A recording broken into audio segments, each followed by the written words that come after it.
NP news channel. आपने अगर इस चैनल को सब्सक्राइब नहीं किया है तो जल्द ही सब्सक्राइब कीजिए। Thank you very much.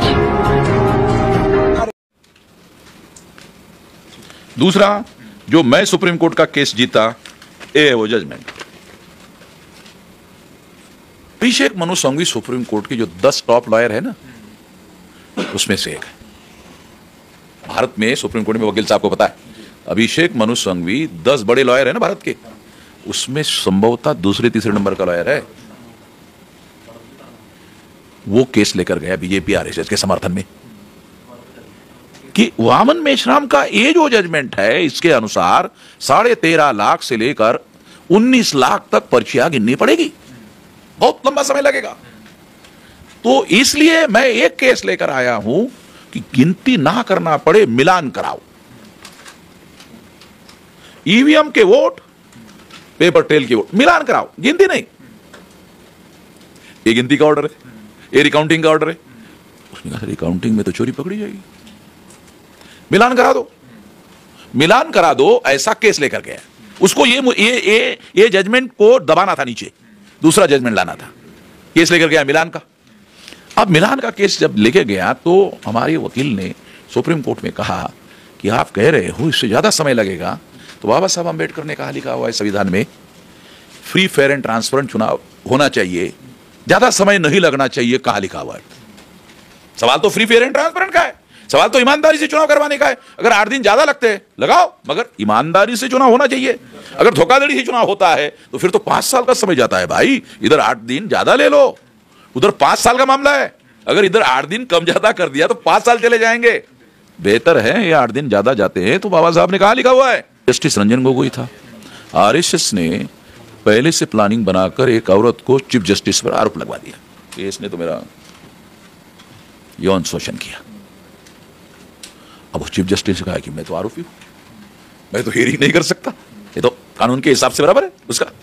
तो शरद बोबड़े नाम का दूसरा नंबर का जज था।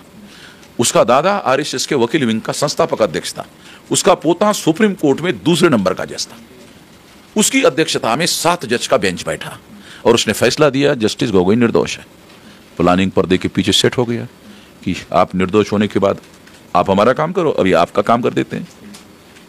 तो वकील सब जानते हैं कैसे पर्दे के पीछे खेल चलता है। हो गया, निर्दोष छोड़ दिया। फिर उस जज ने, शरद बोबड़े ने फैसला दिया कि वो जो औरत है उसकी जांच करने के लिए जस्टिस पटनायक की अध्यक्षता में जांच बिठा दी। जस्टिस पटनायक ने भी उसको निर्दोष छोड़ दिया। दोनों ने जब निर्दोष छोड़ा तो मुझे समझ में आया कि औरत तो आरएसएस की प्लांट की भी मामला है। दोनों ने जब निर्दोष छोड़ा, अरे जब तुम बोल रहे हो झूठा आरोप कर रही है तो इसका मतलब है उसके खिलाफ कानूनी कार्रवाई होनी चाहिए थी। उसको भी आप निर्दोष छोड़ रहे हैं, इसका मतलब वो औरत आपकी प्लांट की हुई महिला। वो होने के बाद में 8 अप्रैल 2019 को सुप्रीम कोर्ट ने फैसला दे दिया कि 50% की कांग्रेस वाले मांग कर रहे मिलान की 1% होगा। अब आरएसएस को, बीजेपी को लगा 1% में तो चोरी पकड़ी नहीं जाएगी, इसमें तो 200% गारंटी से चोरी पकड़ी जाती। 1% वो भी मिलान करने का पकड़ी नहीं जाएगी।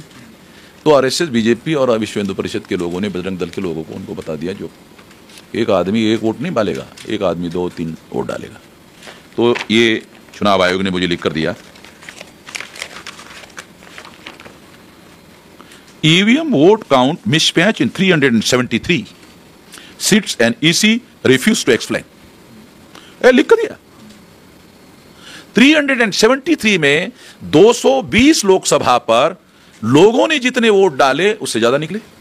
इवन नरेंद्र मोदी के चुनाव क्षेत्र में 11 लाख लोगों ने वोट डाले, 12,87,000 निकले। कितने? 12,87,000। 1,87,000 वोट नरेंद्र मोदी के चुनाव क्षेत्र में ज्यादा निकले। फिजिकल एविडेंस हो गया, घोटाला हुआ।